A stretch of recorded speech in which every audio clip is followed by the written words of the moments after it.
성기보 장로님 안녕하셨습니까? 성 장로님은 저와 40년을 우리 교단에서 근면성실하게 일하신 주의 종입니다. 근데 이 서천교회 이렇게 출석하셔서 이런 시간에 드리긴 민망합니다만 성 장로님도 복 받으셨고 우리 서천교회도 복이 되리라고 믿습니다. 이 목사님이 저에 대해서 아주 좋은 사람으로 소개를 하려고 노력한 것만은 사실이에요. 근데 제가 그 정도밖에 안 되는 사람이 아니에요. 그래 제가 저를 제일 잘 아니까 제가 저를 한번 다시 소개 말씀드리고 그 다음에 오늘 준비된 말씀을 통하여 여러분들에게 새 힘을 주시기를 주님께 기도하며 준비해 갖고 왔습니다. 전 지금부터 79년 전인 1944년 11월 12일 강원도 원주시 중앙동 273번지에서 태어났습니다. 벌써 생긴 게 강원도 사람 같지 않습니까? 저희 할아버지는 논만 만평을 농사 지셨습니다. 이 서천에서 만평이야 별거 아니지만 강원도에서 논 만평은 보통 독종이 아닌 그렇게 못합니다. 이왕 태어날렘 그런 집에 태어나면 좋습니다. 아버지가 4대 독자시고 제가 5대째 와서 맏아들로 태어났습니다. 저희 아버지는 농사를 짓지 않으시고 이 서천에 그런 직업이 있나 모르겠습니다.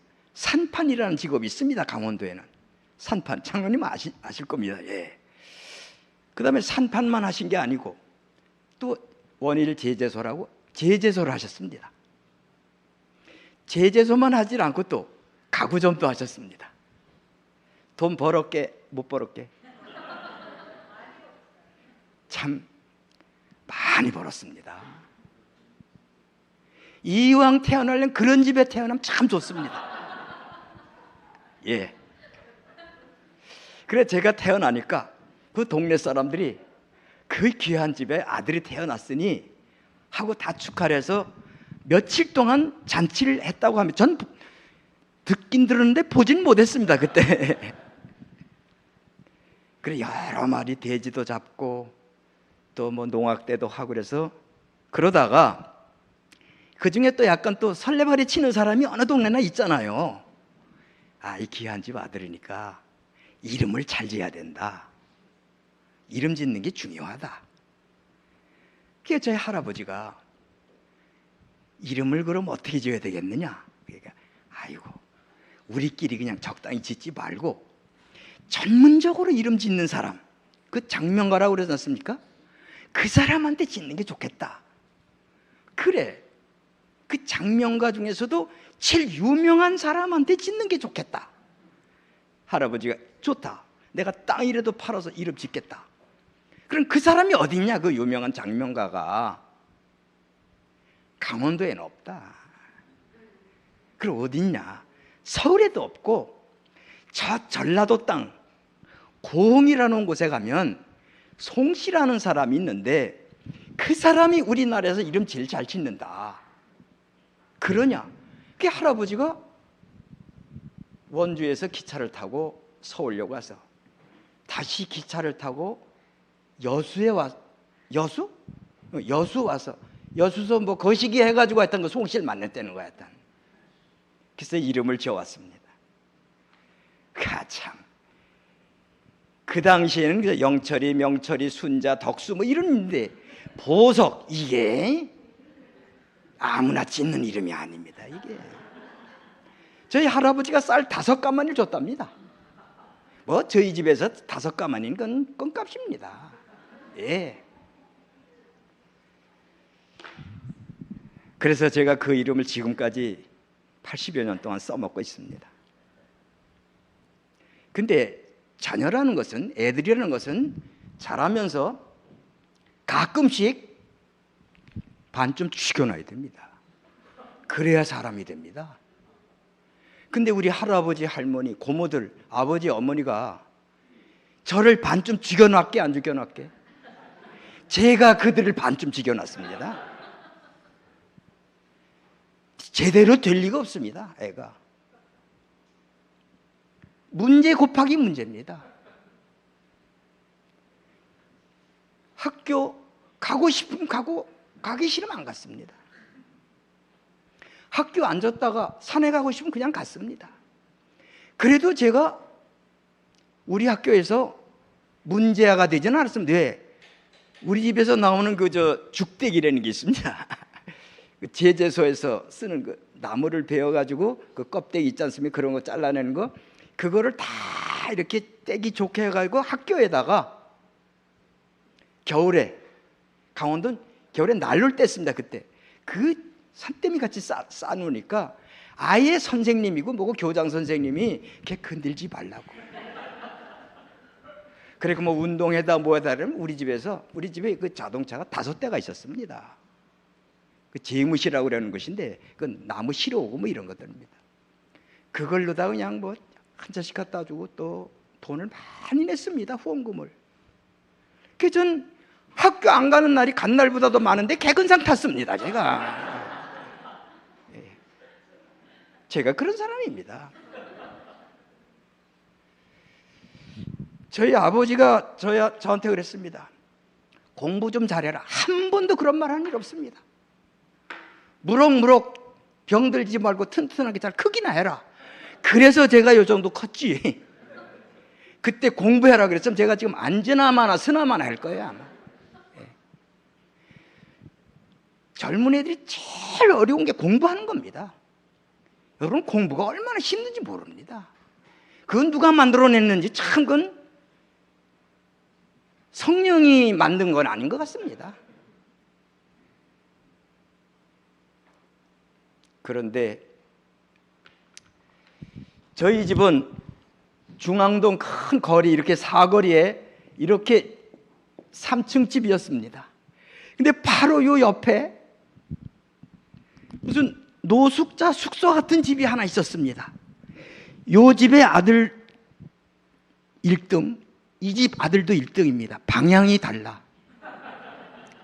전 68명, 우리 반 68명 가운데 한 번도 제가 68등을 놓쳐본 일이 없습니다. 얘는 1등, 얘는 68등. 제가 학교 공부하다가 산에 놀고 가고 싶어서 산에 가면 제 가방은 다 제 친구가 우리 집에 갖다 줬습니다.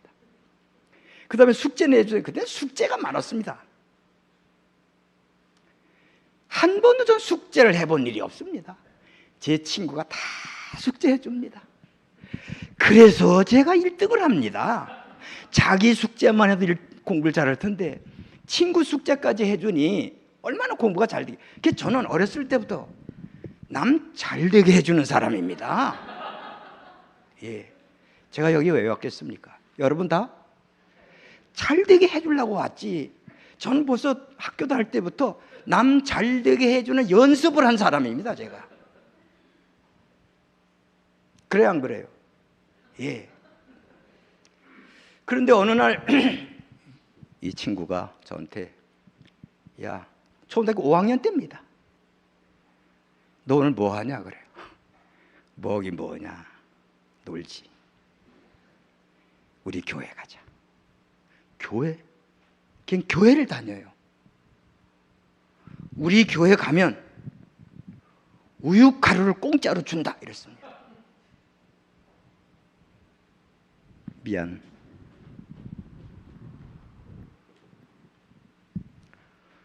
제가 초등학교 5학년인데 우유가 있다는 건 알았습니다. 근데 우유를 한 번도 전 먹어본 일이 없습니다. 저 보십시오. 이래봬도 전 모유로만 컸습니다. 제가 그 미세스소 신세를 져본 일이 없습니다. 그래, 가자. 그래서 그 친구를 따라서 처음으로 이 골통이 교회를 갔는데 그 교회가 제7일 안식일 예수 재림교회입니다. 생각할수록 하나님께 감사합니다. 우리 동네 애들이고 뭐 딴 동네 애들까지 다 왔습니다. 수백 명이 왔습니다.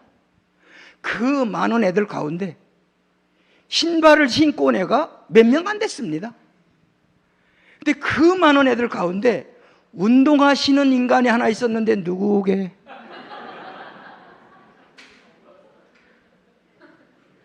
그 많은 애들 가운데 시계 찬 애가 하나 딱 있었는데 누구게?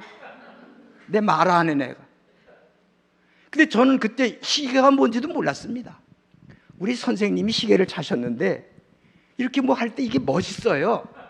아빠, 나 시계 좀 사주세요. 이렇게. 너 시계 사주면 너 시계 뺏으려고 형들이 너 때린다 그랬어요. 나 시계 안 사주면 물에 빠져 죽을 거야 그랬습니다.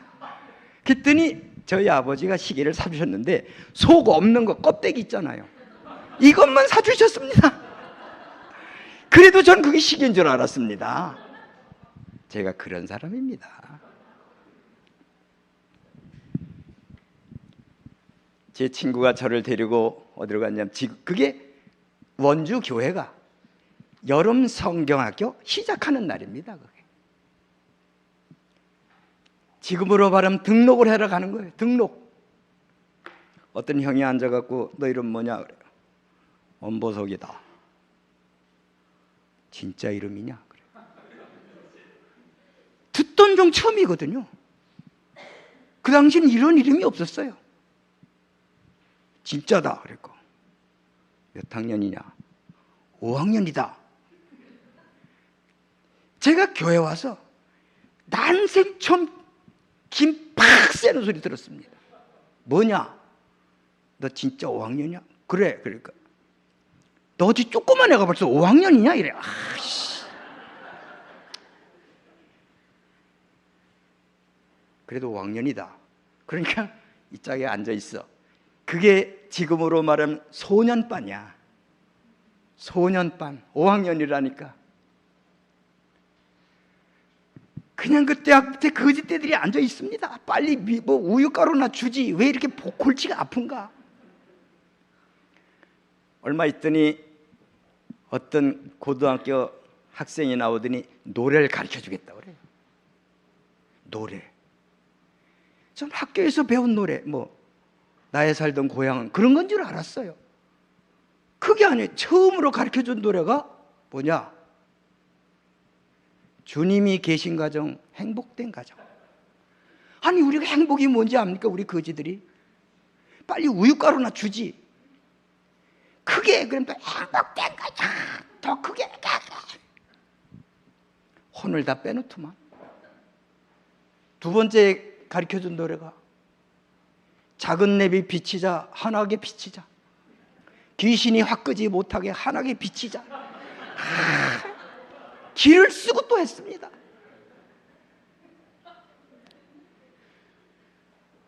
그러더니 이번엔 선생님이 나오셔서 성경 얘기를 해주겠다고 그래요. 난 우리 학교 선생님이 오신 줄 알았어요. 우리 동네 고등학교 형이 나와. 그 형은 원주 고등학교인데 전교 1등 하는 형이에요. 나오는 모습이 꼭 디스크 환자가 걸어 나오는 것 같이 걸어 나와. 성경을 이렇게 옆에 끼고. 참. 제 앞에 섰었습니다. 제가 작으니까 앞에 앉았을 거 아니에요. 그러더니 여러분 안녕하십니까? 그러면서 있는 대로 폼을 잡아요. 그래서 제가 일어나가지고 그 형의 정경이를 딱 차면서 형 보고 왜 선생님이라고 그래? 그랬어요. 그랬더니 그 형이 딱 보더니 깜짝 놀래요. 드디어 이놈의 인간도 나타났구나. 너 조용히 앉아있어. 떠들면 안 돼. 말썽 부리면 안 돼. 알았냐? 예. 이 형님이 무슨 성경 어디를 읽더니 눈물을 흘리면서 막 얘기를 해요. 우리 그들이 다 같이 울었어요. 그래서 내 친구 보고 물었으면 너 왜 우냐 그랬어요. 그랬더니 모른대. 감동을 봐. 감동적으로 해요. 그 형이 성경 말씀을 다 하더니 지금으로 말하면 결심을 시키는 거예요. 너희들 이런 어려운 세상에 살다가 예수님이 재림하실 때 하늘나라 가고 싶은 친구들 손들어라 그랬어요. 전 그때 손들었습니다. 제가 공부는 못했지만 말귀는 알아들었습니다. 저는 그날 손들고 이날 이 시간까지 이 교회만 다니고 있습니다. 제가 푼수같이 왔다 갔다 하질 않았습니다. 하나님께 그저 감사할 뿐입니다. 성경학교를 다 마치고 그 형이 저를 불렀습니다. 너 이리 와. 너 그렇게 교회 다니려면 그렇게 공부도 못하고 말썽을 피우면 안 된다. 학교 끝나고 집으로 가지 말고 교회로 와라. 그럼 내가 너한테 공부를 가르쳐줄게 그랬어요. 그땐 과외 수업이라는 게 있을 수도 없는 일인데 알겠습니다. 그리고 학교 마치고 교회를 갔더니 저는 저만 부른 줄 알았어요. 우리 동네 등신들은 다 앉아 있는 거예요. 그러더니 교회에서 집사님들이 국수를 한 그릇씩 다 끓여줬어요. 국수를 한 그릇 먹이더니 줄을 쫙 받쳐서 앉혀놔요. 그러니 저보고 너 일어나 그래요. 제가 일어났습니다. 너 이게 답이 뭔지 말해봐. 그래. 네. 자, 이게 잘 보이실는지 모르겠어요. 2 곱하기 1은 얼마냐? 그래. 2 곱하기 1은 얼마냐? 3! 그랬습니다.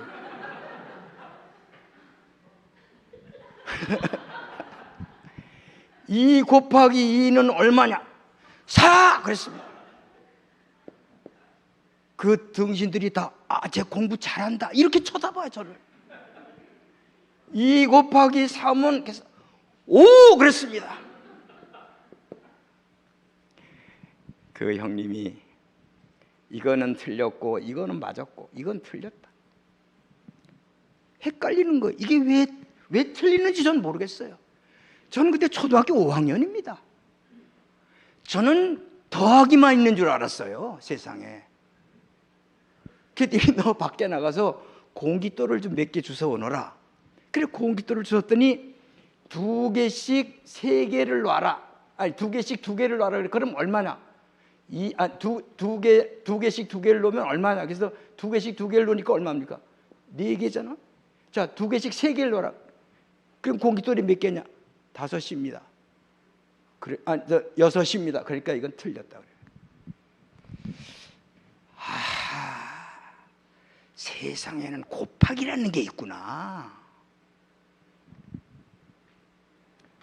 그거를 약간 어려운 말로 말하면 문심해두라. 그 한마디에 머리가 열린 것입니다. 이게 더하기만 있는 게 아니로구나. 설교도 여러 번 듣는다고 머리가 열리는 게 아니에요. 한 방에 문심해두라. 머리가 열리는 설교가 있습니다. 성령의 역사하심 그렇습니다. 난 이번 주일에 하나님의 성령의 역사하시기를 기도하고 왔습니다. 그랬더니 그 형님이 그 다음부터 저를 잘 지도해 주셨습니다. 그러면서 찬미도 가르쳐 주셨습니다. 그 형님에게 처음으로 배운 찬미가 우리 교회 와서 부른 처음 찬미입니다. 164장입니다. 164장을 그 형님이 최초로 가르쳐 주시면서 그거에 대한 설명을 해 주시는데 참 감동적이었습니다. 164장 반주 좀 해 주실랍니까? 여기 164장 또 그 가사도 좀 띄워 주시고. 여러분, 참으로 진리의 말씀인 참입니다. 다 같이 164장을 한번 기운차게 좀 불러보시도록 하십시다. 예수 사랑하심은 거룩하신 말일세.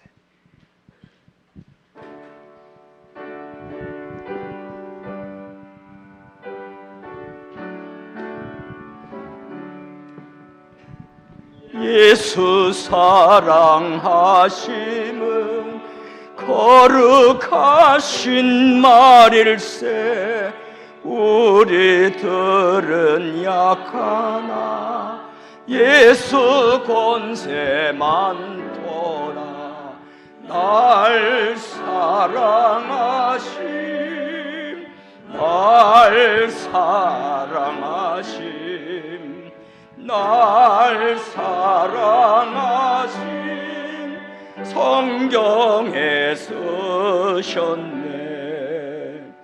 나를 사랑하시고 나의 죄를 다 씻어 하늘 문을 여시고 들어가게 하시네.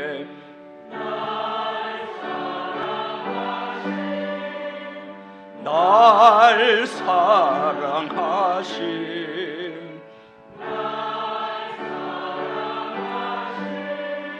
성경에 쓰셨네. 내가 연약할 때에 나를 기히 여기사 높은 보좌 위에서 낮은 나를 보시네. 날 사랑하시, 날 사랑하신, 날 사랑하신 성경에 쓰셨네. 세상 지날 동안에 나와 동행하시고 끝날까지 인도해 천국 가게 하소서. 날 사랑하심, 날 사랑하심, 날 사랑하심 성경에 쓰셨네.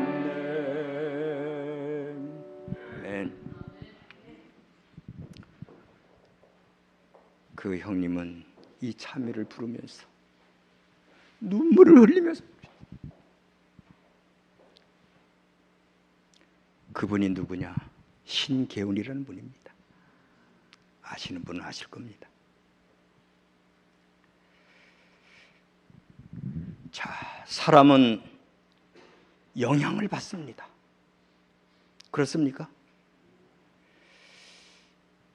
아기가 어머니 뱃속에 있을 때도 영향을 받습니까? 누구 영향 더 많이 받을까요? 아빠, 엄마? 엄마입니다. 우리 남편 되시는 분들은 아내를 예수님 다음으로 공경하셔야 됩니다. 왜?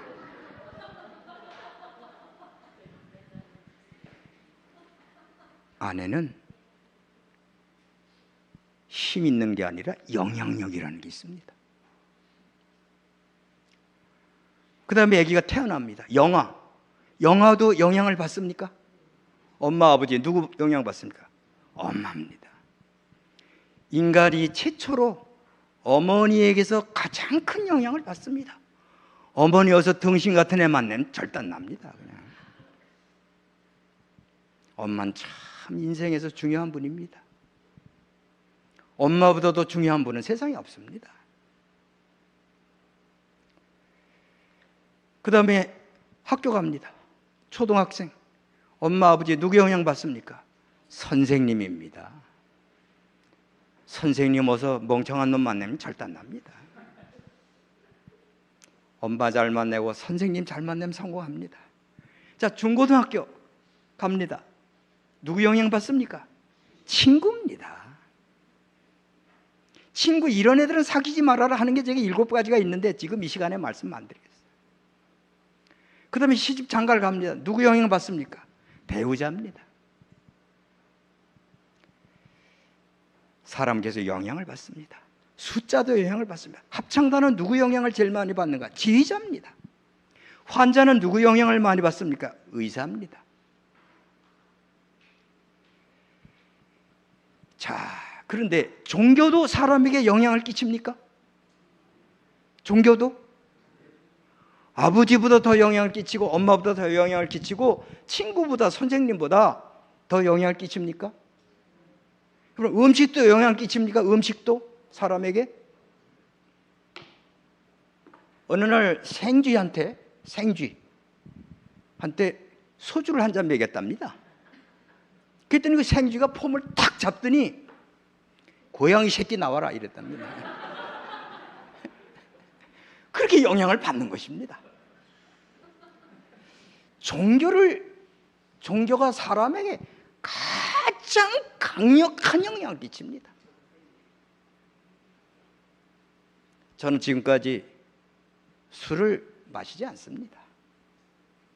종교 때문입니다. 제 얼굴 보십시오. 술 먹으면 얼마나 잘 먹게 생겼습니까? 예. 저는 담배를 피우지 않습니다. 종교 때문입니다.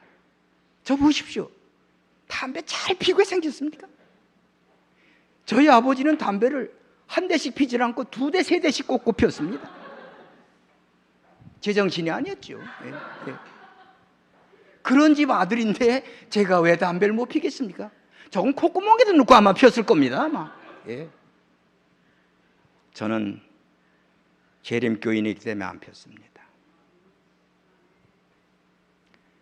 자, 종교가 얼마나 사람에게 큰 영향을 끼치나?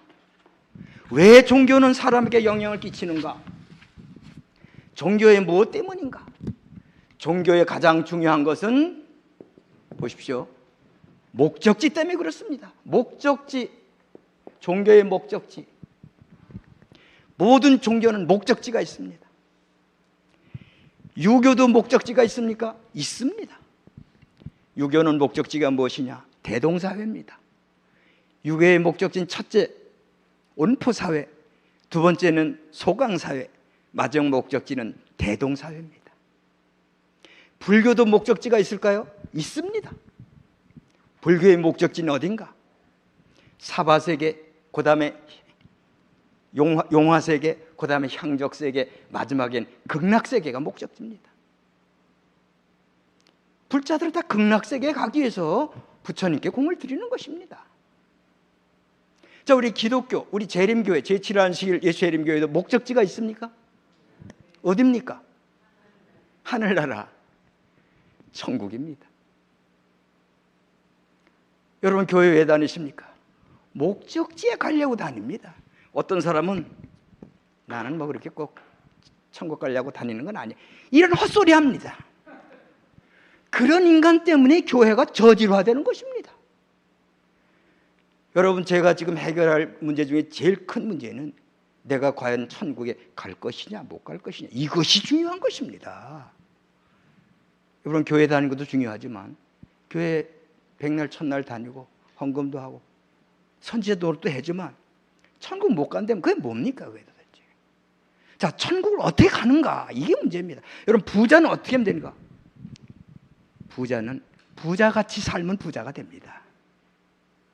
어떻게 건강하게 사는가? 간단합니다. 건강한 사람 같이 살면 건강합니다. 그렇습니까? 뼈다귀도 아프고 심줄도 아프고 배도 아프고 골도 아프고 안 아픈 데가 없는 사람 같이 살면 자기도 머지않아 아프기 시작합니다. 저보고 제 친구들이 넌 무엇을 먹어서 그렇게 안 늙냐 그럽니다. 걔네들은 뭘 먹어야 안 늙으랍니다. 나는 뭘 먹어서 안 늙는 게 아니야. 나는 안 먹어서 안 늙어. 제 친구들이요, 80이니까요 거의 눈만 감으면 송장 같아요. 밥 먹으면요 반찬도 아닌 거 주워 먹습니다. 뭔지 아십니까? 약들. 무슨 약을 그렇게 많이 먹는지 몰라요. 자, 제7일 안식일 예수 재림교인, 왜 우리 교회를 다니는가? 우린 천국 가려고 다니는 것입니다. 뭐니 해도 여러분, 천국에서 만납시다.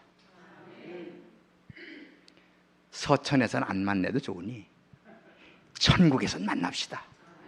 그럼 천국을 어떻게 가야 되는가? 천국 가본 사람한테 물어야지. 지옥 갈 사람한테 물으면 되겠습니까? 천국 가본 사람 누가 있습니까? 있습니다.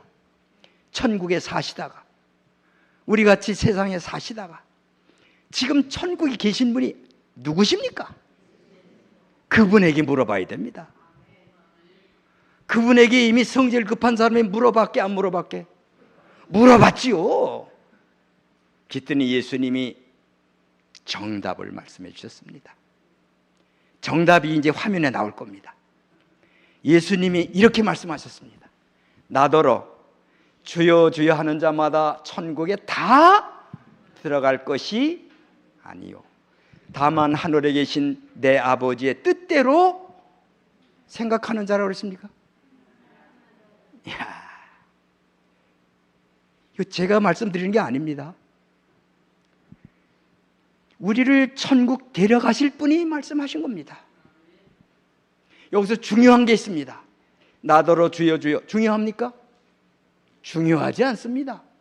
다 천국에 들어갈 것이 아니요, 다만 하늘에 계신 내 아버지의 뜻대로 살아야 된다. 내 아버지의 뜻대로 살려면 어떻게 해야 되겠는가? 아버지의 뜻을 알아야지요. 아버지의 뜻도 모르면서 덤벙거리고 교회 다니는 사람이 얼마나 많은지 모릅니다. 무슨 암 고치려고 다니는 사람, 또 무슨 병 고치려고 다니는 사람, 무슨 자식 잘 되라고 다니는 사람, 별의별 육갑들을 다 떨고 삽니다. 지금 교회는 그렇게 다니는 게 아닙니다. 교회는 내 아버지의 뜻대로 살아 천국 가려고 다니는 것입니다.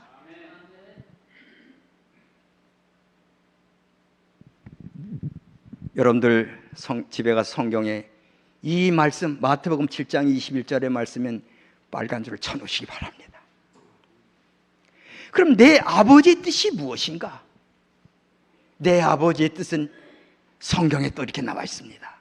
자, 데살로니가 전서 4장 3절에 하나님의 뜻은 이것이니 너희의 뭐라고요? 이게 참 좋은 말입니다. 하늘나라 가고 싶으면은 아버지의 뜻대로 살아라. 하나님의 뜻은 너희의 거룩함이다. 거룩함.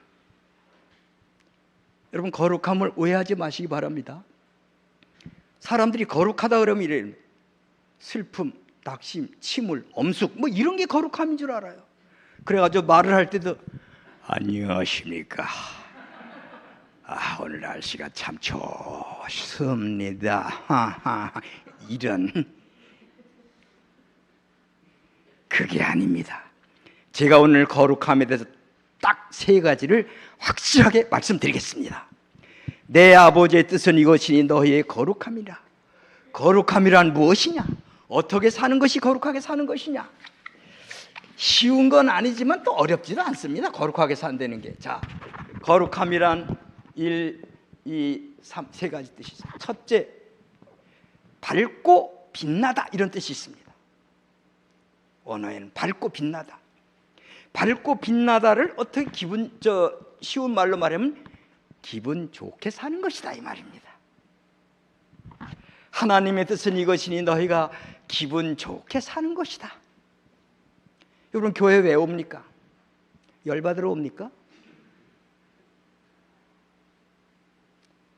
교회 오면 기분 좋잖아요.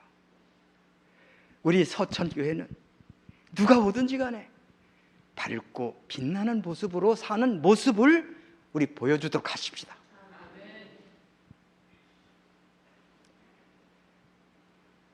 이것이 누구의 뜻이라고요? 이것이 너희를 향하신 하나님의 뜻이니라. 기분 좋게 사시기 바랍니다. 그래서 여기 이 목사님은 우리 교인들을 아주 기분 좋게 해드릴 책임자입니다. 그 일을 하라고 지금 돈을 주는 것입니다. 근데 어떤 분은 교회 와서 목사님 때문에 열받았고 교회 다니기 싫다고 합니다. 목사님이 당신을 왜 열받게 하는가? 간단합니다. 목사님이 교인들 열받게 하려면 설교 시간을 설교를 지루하게 하면 열받습니다. 또 설교를 복잡하게 하면 열받습니다. 또 설교를 아는 거 다 우리가 다 아는 거 다윗 얘기, 솔로몬 얘기 뭐 다 아는 거 하면 그 열받습니다. 그리고 계속 화면만 비치고 끝날 줄 몰라. 12시에 둘째로 이렇게 하면 진짜 열받습니다. 뭐 어떡하란 말이야. 자, 우리 장로님들도 마찬가지예요. 우리 교회에 오신 모든 성도들을 기분 좋게 해주시기 바랍니다. 그래야 교회가 부흥이 됩니다. 여러분 식당에 갔을 때 김 팍세게 하고 음식도 맛도 개떡같이 없고 돈만 많이 받으면 그 집 가겠습니까? 안 가겠습니까? 자기만 안 가는 게 아니라 옆에 사람도 못 가게 합니다. 우리 서천교회에 오면 행복하게 해주는 교회가 되도록 하나님의 성령이 역사해 주시기를 기도합니다. 밝고 빛나다. 거룩함이란 밝고 빛나다. 두 번째로 깨끗하고 맑음, 이런 뜻이 있습니다. 깨끗하고 맑음. 하나님 뜻은 이것이 너희가 깨끗하고 맑게 살아라, 이 말입니다. 여기 혹시 자부 보실 분 있습니까? 며느리 보실 분 한번 손 좀 들어보세요. 아, 여기 계시는군요. 장로님도 자부 보셔야 되군요. 예, 이 며느리라는 인간 이거 진짜 보통이 아닙니다. 며느리는 둘 중에 하나가 들어옵니다. 장로님, 복덩어리가 들어오든지 화근 덩어리가 들어오든지. 근데 여러분 집안에 복덩어리가 들어와야지 그 화근 덩어리가 들어오면 어떻게 됩니까? 집안 망합니다. 그럼 얘가 화근 덩어리인지 복덩어리인지 어떻게 아는가? 모릅니다. 겉모습 보고는. 여러분 지금 한 2천만 원만 드리면요 김씨가 20kg도 바뀝니다. 겉모습 보고 모릅니다. 애들이 공부 잘하는지 못하는지를 알려면 뭘 합니까? 선생님들이 시험을 칩니다. 그러니까 그 며느리 자리를 데리고 가서 시험을 쳐야 됩니다. 그래서 합격을 하면 데려오고 불합격을 하면 거기서 정리를 해버려야 됩니다. 그 화근 덩어리가 들어옵니다. 식당에 들어가서 시험을 쳐야 됩니다. 메뉴판이 쫙 있잖아요. 식당에. 저 아가씨, 오늘은 내가 맛있는 거 사줄게요. 무엇이든지 맛있는 거 주문해서 먹어요. 그럴 때 여기 시험 문제입니다. 그 아가씨가, 잘 들어 아가씨들, 아무거나 먹겠습니다. 이건 불합격입니다. 걔 지금까지 뭐 먹고 컸어요? 앞으로 자기 아들한테 뭐 해줄 사람이에요? 그게 복덩어리입니까? 화근덩어리입니까? 화근덩어리입니다. 하나님의 뜻은 이것이니 아무거나 먹지 말라. 아무데나 돈 쓰지 말라. 아무거나 해서 돈 벌지 말라. 아무거나 하지 말라. 하나님의 뜻은 이것이니 너희가 깨끗하고 맑게 사는 것이다. 서천 교우님들, 우리 서천교회 교인들은 이런 말을 들으면 회개하셔야 됩니다. 무슨 말이냐? 저분은 털털해서 좋아. 이게 좋은 말 같지요? 그 저주받은 말입니다. 왜 털털합니까? 우리는 밝고 빛나며 깨끗하고 맑아. 세 번째, 하나님을 위하여 구별되다, 이런 뜻이 있습니다. 구별되다. 제가 성규모 장로님 잘 아시는 대로 기독교 방송국에서 방송 목사를 했습니다. 6년. 어느 날 일반 개신교 총회 신학생 김진철 박사가 저한테 이렇게 말했습니다. 목사님 무엇으로 보나 정말 똑똑한데 왜 하필 그렇게 똑똑하신 목사님이 그 이단 그 안식교에 빠졌느니 난 참 안타깝다고. 지금이라도 우리 교단으로 오시면 6주만 교육을 받으시면 2,000명 있는 교회 하나 드리겠습니다. 이렇게 말했습니다. 제가 그때 그랬을까? 저 보십시오. 야무집니다. 김 박사님, 감사합니다만 나같이 똑똑하니까 재림교회 목사 노릇을 하지, 형님같이 흐지부지하면 우리 교회 못 견딥니다. 멋있습니까? 제7일 안식일 예수님교회 성도들은 우수한 사람이 아니라 구별된 사람입니다. 여러분과 저는 구별된 사람입니다. 하나님에 대해서는 이것이니 밝고 빛나며 깨끗하고 맑아 하나님에 의하여, 하나님을 위하여 구별되게 살아라, 이런 뜻입니다. 여러분 아무거나 잡수시면 안 됩니다. 또 털털아 안 됩니다. 아주 야물게 예수님을 믿으시되 아주 깔끔하게 믿으시기 바랍니다. 이래야 하나님이 하늘에 데려가시겠다고 성경에 말했습니다. 그럼 사람이 어떻게 거룩하게 될 수 있는가? 답이 딱 성경에 나와 있습니다. 하나님이 어떻게 사람을 거룩하게 하시는가? 무엇으로? 자, 디모데전서 4장 5절에 이런 말씀입니다. 하나님의 말씀과 기도로 거룩해진다 그랬습니다. 믿으십니까? 하나님의 말씀, 바로 이 성경을 말합니다. 이 성경은 하나님의 뜻대로 살게 하는 양식입니다. 자, 성경 잠깐 좀 공부하겠습니다. 성경은 구약이라는 게 있고 신약이라는 게 있습니다. 여러분 그런 다 성경 갖고 계시죠? 예. 자, 성경은 구약과 신약이 있다. 구약은 AD 90년에 얌니아라는 곳에서 39권만 정경으로 인정을 했습니다. 39권. 신약은 397년에 칼타고라는 곳에서 신약은 27권만 성경으로 인정했습니다. 그래서 전체가 성경은 66권이다. 맞습니까? 어떤 분은 여기다가 15권을 더 보탭니다. 그걸 갖다 경외서라고 합니다. 우리 교회에서는 경외서인데 그들은 외경서라 이렇게 말합니다. 외경이 아닙니다. 그건 경외서지, 책이지. 예.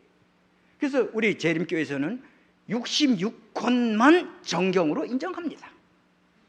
이것은 우리를 하나님의 뜻을 따라 천국 가는 데 큰 영향을 끼칩니다. 66권이. 근데 이 39권을 또 장으로 나눈 사람이 있습니다. 장, 몇 장 이렇게, 창세기 1장, 2장 이렇게. 이거 나눈 사람이 유고 사람인데, 유고의 추기경 데스상카토르라는 사람이 1250년에 구약은 929장으로 나눴습니다. 딱 나눴어요. 또 신약은 몇 장으로 나누니까 260장으로 나눴습니다. 그래서 1189장 이렇게 딱 나옵니다. 성경 66권이고 1189장이에요. 이것도 절로 나눈 사람이 있게 없게? 있습니다. 불란서의 인쇄업자 로베르토 스티븐이라는 사람이 구약은 23,000 공식 구절로 나눴습니다. 신약도 나눴을까? 나눴습니다. 예, 7,944절로 나눴습니다. 그래서 전체가 30,963절 이렇게 딱 나눴습니다. 근데 요즘 또 애들이 컴퓨터로 해가니까 몇 자나 되나 쉬어보니까 구약은 1005154, 신약은 321178. 그래서 1326, 336자, 약 130만 자다 이렇게 됐어요. 이것은 우리를 거룩하게 하는 하나님의 능력입니다. 이거 외에는 없습니다.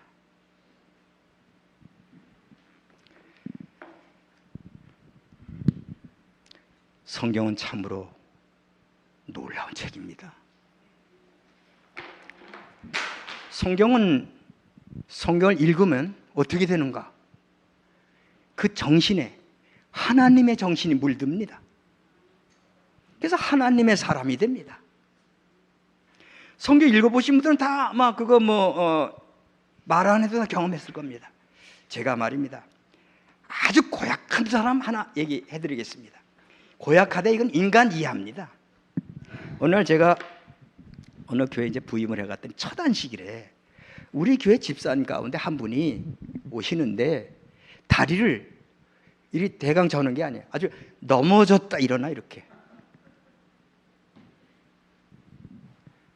집사님, 다리가 많이 아프세요? 네. 어떻게 다 다치셨어요? 이러니 패하고 자기가 교회 다닌다고 자기 남편이 다리 몽둥이를 부지러 놓은 거예요. 이런 놈의 인간이 어디 있습니까 세상에. 자기가 1000번 1000번 죽고 싶었대요. 그런데 그 영감 침례받는 거 보고 죽으려고 이렇게 지금 살내는 거예요. 그러니 목사님 제발 우리 영감 침례 좀 받게 해주라는 거예요. 제가 여기 오시는 목사님마다 부탁을 드렸는데 못했다는 거예요. 그래서 제가 그 집사님 손을 딱 잡고, 조 집사님 걱정하지 마십시오.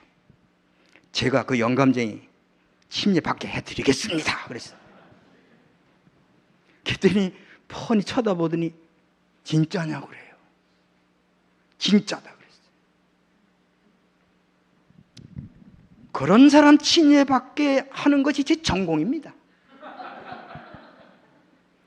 제일 침례 받기 어려운 게 충청도식으로 말하는 사람은 어렵습니다. 교회 좀 다니세요. 다녀야겠지요. 내일도 내일이 가급적 가도록 해볼게요. 뭘 오긴 뭘 와. 안 와. 아이고 형님 왜 못 오셨어? 그렇게 됐구만요. 이게 또 이 사람이. 오늘도 제가 충청도 말 하나 배웠습니다. 접대. 두 분이 얘기를 하시는데 접대 갔다 왔잖아요. 그래. 난 접대하면 우리 서울 사람들은 접대하면 여기 그냥 사람 대접하고 이런 저분이 무슨 접대를 다 했나 할 때 그게 아니고 얼마 전에 갔다 왔다 그 소리도 마냐 그게. 자, 그래요. 알겠습니다. 그 안식 예배를 마치고 제가 일요일 아침에 그 집에 자전거를 타고 갔습니다. 넓은 땅에 비닐하우스 4개를 하고 있어요. 근데 그 영감을 한 번도 전 본 일이 없습니다. 근데 그 비닐하우스에서 어떤 괴물 같은 인간이 하나 나타나. 장대하고 수염도 기르고 아주 그냥 생긴 것도 험악하게 생겼어요. 아주. 저를 보더니 야, 너 목사지? 그래요. 아씨, 저기 또 뭐야? 그렇소. 너 이 새끼 왜 아침에 우리 집에 왜 왔어? 그래서 잘못해서 내 다리 몽둥이도 부르는 거예요.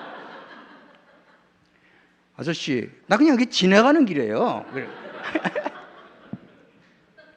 빨리 지나가. 알았습니다. 이거 보통이 아니로구나. 그 다음날 또 갔습니다. 더 이리 와. 너 왜 자꾸 와? 아저씨, 나 여기 지나가는 길이라니까. 이게 장난이 아니다. 잘못 걸리면 내 다리도 다 부러지겠구나. 저렇게 생긴 놈이니까 지 안에 다리 몽둥이를 부러뜨리지. 아니, 나는 안 돼. 나는 못하지만 하나님은 하실 수 있어. 이건 하나님이 하실 일이야. 하나님이 하시도록 기도를 해야지. 기도는 내가 할 일이지. 내가 1000번이고 10,000번이고 확신이 있을 때까지, 하나님이 기회를 주실 때까지 기다려야지. 그러고 그 다음 안식일에 돌아왔어요. 아이고, 그 집사님이요, 딴 세상 사람이 돼갖고 왔어요. 얼굴이 팅팅 붓고 그냥 무슨, 왜 목사님 어떻게 섣불리 해가지고 우리 남편이 너 교회 가서 목사 새끼한테 뭐라고 시보렁 거려가지고 그 새끼 자꾸 여기 지나가냐. 실컷 맞아갖고 이렇게 됐다는 거예요. 이거 참, 미안합니다. 그 다음부터는 제가 새벽 5시에 일어나서 기도했습니다. 1시간 동안. 드디어 하나님은 기회를 주셨습니다. 제가 어느 우리 교인 가게 앞에서 자전거를 세워놓고 기도를 드리고 나왔는데 제 자전거가 없어진 거예요. 보니까 경찰이 끌고 가고 있어요. 경찰 2명이 쫓아갔습니다. 경찰씨! 그랬어요. 이거 내 자전거인데 왜 가져가? 그러니까 이거 아저씨 거예요? 그렇지! 주민등록증 보여주세요. 주민등록증 뺏어가지고 가는 거예요. 따라오세요. 이것도 뭔 일이야 이거. 경찰서에 갔더니 경찰서 구퉁이에다가 새끼줄을 2줄 쳐놨어요. 일로 들어가 앉아 있으래요. 그리고 자전거 저쪽에다 채워놔. 자, 주민등록증 뺏겼지, 자전거 뺏겼지. 난 또 이게 이제 오늘 직결 심판 받는 사람들이 이게. 가만히 앉아서 보니까 저 귀퉁이에 그 영감이 담배를 피고 앉아 있는 거야. 신세가 같아 이제. 나도 걸렸고 저도 걸렸고.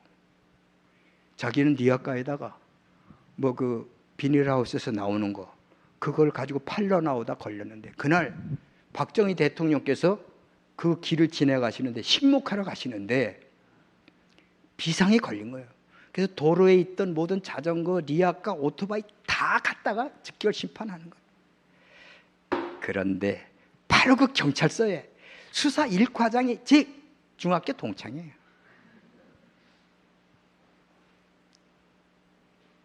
기회로구나.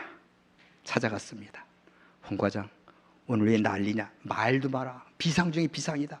대통령과 가게 지나가시기 때문에 길바닥에 있는 거 다 도로교통법 몇 조 몇 조. 야, 내 자전거도 네 부하 새끼들이 끌고 왔어. 그래. 어떤 거냐? 저기 저 빨간 거야. 저 다방에 앉아 있어라. 내가 타고 나갈게. 야 임마. 그게 문제가 아니고 주민등록증 뺏겨서 주민등록증. 그것도 내가 가져나갈게. 나가 있어. 야, 안 갖고 와도 좋아. 하나 물어보자. 저기 앉아있는 저 영감쟁이 저것도 걸렸냐? 저 새끼줄 아니면 다 걸렸대. 친구야, 나를 위해서는 딱 한 번만 좀 도와달라. 뭐냐 그래? 저 영감 데려다가 반쯤 죽여놔라. 그래, 그럴 때 내가 쓱 들어갈게. 그럴 때 네가 깍듯하게 나한테 목사 대접을 좀 해주라. 알겠다. 김영사가 데려와. 뭐 난리가 났어. 막 고함 소리가 나고 뭐. 제가 문을 떡 열고 들어갔습니다. 홍 과장이 목사님 오셨습니까? 야, 오늘 왜 이렇게 복잡하냐? 예, 목사님 오늘 그렇습니다. 그 영감이 내가 반쯤 죽여놓으라거든요. 거의 다 죽여놨어. 저를 쳐다보잖아요. 지금 지가 지난번에 이 새끼 저 새끼 하던 그 새끼네. 아니, 최 선생 웬일이셔 이거? 야, 홍 과장, 너 이 어른한테 이게 뭔 짓이냐니까. 목사님, 잘 아시는 분이십니까? 야, 이마 알다 뿐이냐? 우리 재가교인이시다. 난 출석교인, 재가교인 둘로 나눕니다. 출석교인은 교회 나오시는 분들, 교회 못 나오시는 재가 집에 있는 분들. 예. 그러십니까? 이 수사과장은 재가교인이 뭔지도 몰라. 무슨 뜻인지도 몰라. 그렇습니까? 야, 뭔 일인지 모르지만 이게 바쁘니까 내 이 어른 모시고 나가겠다. 그리고 나중에 무슨 문제가 있으면 너 나한테 다 얘기를 해. 이번에 대한 건 내가 다 알아서 해줄게. 그래. 예, 뭐. 그러더니 그 몽둥이로다가 그 사람을, 너 오늘 하늘이 도운 날이야. 목사님 만나는 게 천만다행이야. 앞으로 목사님 말 잘 들어. 목사님, 얘가만 시원찮게 하면 저한테 즉시 연락해 주십시오. 알겠다. 니아까 주민등록증 다 가지고 나왔습니다. 고생하셨습니다. 그런 일 있으면 진작 저한테 말씀하시지. 저녁에 잠깐 기도 좀 해드리러 가겠습니다. 이해해 오십시오. 그날부터 우리는 13주를 성경을 공부했습니다. 매주 목요일 5시부터 밤 10시까지. 달라져도 그렇게 달라질 수가 없습니다. 자기 마누라를 교회 다닌다고 다리 몽둥이를 분지르는 놈이 안식일이 되면 그 니아가에다가 방석을 깔고 자기 아내를 거기다 태우고 자기가 끌고 와. 그 집사님 보고 제가 이제 죽어도 좋겠는데 언제 죽으시려고 그러니까 아이고 죽긴 뭘 죽어 이제. 드디어 내일 안식일 침례받는 날 저녁에 문제가 생겼어. 호주 망태가 돼서 우리 집에 온 거예요. 내일 침례하는 날인데 뭔 일이요? 그러니까 목사님 제가 오늘 이별주를 마셨습니다. 아 이게 이별주 나 무슨 소주 맥주 양주 이별주 그런 줄 알았어요. 또 뭐 그런 술이 있어? 자기가 그동안 마시던 술 있잖아요. 다 한 병씩 사다 놓고 예. 막걸리 한 대부터 딱 마시고 막걸리야 너하고 나하고는 영원히 이별이다 내버렸습니다. 소주를 한 병 마시고 소주야 너하고 나하고는 영원히 이별이다 그랬어. 이래서 그 자기가 마시던 술을 한 병씩 다 마신 거예요. 여러분 이것이 신앙입니다. 여러분이 즐기시던 거 좋아하시던 거 영원히 이별하시는 것 이것이 신앙입니다. 이것이 하나님의 뜻입니다. 그는 침례를 받고 새 사람이 되었습니다. 삶의 길이 달라지고 삶의 활동이 달라지고 삶의 방법이 달라졌습니다. 제가 물어봤습니다. 그 술집 앞에 지나갈 때 그전에는 술이 먹고 싶어가지고 있는 돈 다 쏟아 부었다는데 요즘 어떻소? 목사님 난 그 집 앞에만 지나가면 골이 아파갖고 토할 것 같습니다. 누가 하신 일입니까? 성경을 통하여 하나님이 하신 역사입니다. 저는 여러분들에게 이제 호소합니다. 여러분 새 힘을 얻고 싶으시면 성경으로 돌아가십시오. 그 길밖에 없습니다. 성경이 3963절이라 했습니다. 제가 모 교회 있을 때 우리 교회 장로님들 집사님들 다 모아놓고 지난 1년 동안 양심적으로 성경 한번 다 읽으신 사람은 동그라미, 읽다 말다 왔다 갔다 한 사람은 삼각표, 읽어보지도 못한 사람은 X표. 놀랍게도 동그라미가 한 명도 없었습니다. 나 여긴 시험 안 쳐내. 그 다음에 우리 교회 청년들 한 명도 없었습니다. 그 다음에 우리 교회 노인들 여러 명이 동그라미를 쳤습니다. 노인들이. 근데 어떤 집사님도 쳤는데 그 집사님 한글도 모르는데 어떻게 동그라미 쳤을까? 집사님 어떻게 성경을 한번 다 읽으셨어요? 어떻게 읽어요? 글을 모르는데. 근데 왜 여기 읽었다고 하셨어요? 장로님들이 와서 난리가 났어요. 목사님이 우리 성경 안 읽는다가 좀 열받았어요. 그래서 동그라미 좀 많이 치라고 그래서 쳤어요.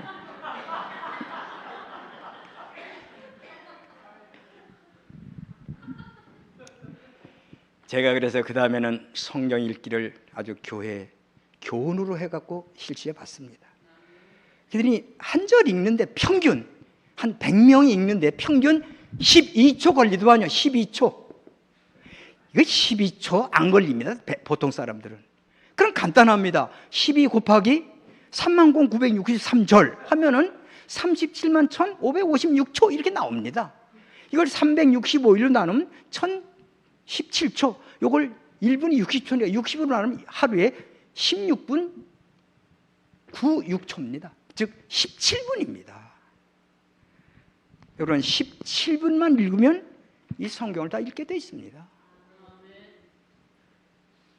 이렇게 쉬운 것도 여러분 안 하실랍니까? 그럼 성경을 어디부터 읽냐? 창세기부터 요한계시록 22장 22절까지 읽으면 도중에 다 하차합니다. 성경은 생선 먹듯이 읽어라. 여러분 생선 잡수실 때 뭐 여기 서천에도 생선 납니까? 예. 어디부터 먹습니까? 대가리부터 쫙 먹습니까? 중간에 맛있는 것부터 잡수시잖아요. 뼈 나오면 또 골라내잖아요. 마찬가지입니다. 성경도 생선 먹듯이 읽는 방법이 있습니다. 그 방법을 제가 9가지로 프린트를 해 갖고 왔습니다. 나가실 때가 하나씩 받아가시면 됩니다. 그래서 금년에 이제 다음 달부터 읽어야지 이러지 마시고 내일부터 17분을 한번 읽어보시되 거기 써져 있는 대로 읽어보십시오. 그러면 여러분들이 한 번 읽으시면 성경보다 더 재밌는 책이 없습니다. 제가 합회장으로 있을 때 우리 목사들이 책 내겠다고 그럽니다. 전 못 내겠습니다. 성장로는 미안합니다. 예. 너 성경보다 더 잘 쓸려면 책을 내라. 너한테 내가 그 책 내가지고 성경 못 읽게 하는 거 그거 죄 아니냐? 그랬더니 우리 합회장은 무서운 햇빛이 쨍쨍 나도 못 말릴 인간이야 이렇게 말하더만. 예.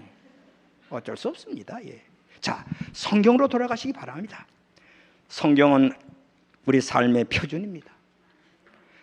성경을 읽으면 하나님을 만나게 됩니다. 만사오케입니다. 성경 읽으면 내가 할 일, 네가 할 일, 하나님이 하실 일을 알게 됩니다. 내가 할 일만 하면 되지 내가 할 일까지 내가 할 필요는 없습니다. 또 하나님이 하실 일을 우리 둘이 하자 안 됩니다. 아까 그 최 씨 누가 하신 일입니까? 하나님이 하신 일입니다.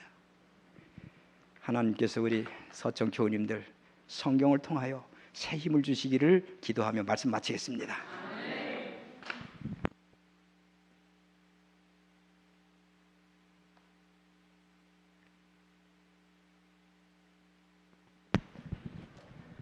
자비하신 하나님이시여, 저희를 사랑해 주시니 감사합니다.